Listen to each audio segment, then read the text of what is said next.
Your values and beliefs. Refer back to your personal definition strategy under the Spiritual F.I.R.E.S section.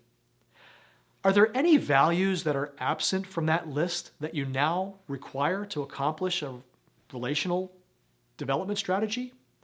If not, simply transfer those values in the spaces below in your worksheets.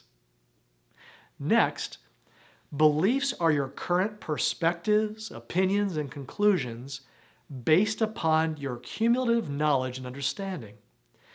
Refer back to your personal definition strategy under the Spiritual F.I.R.E.S section.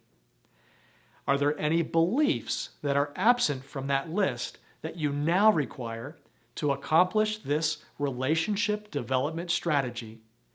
If not, simply transfer those values in the spaces below in your worksheets.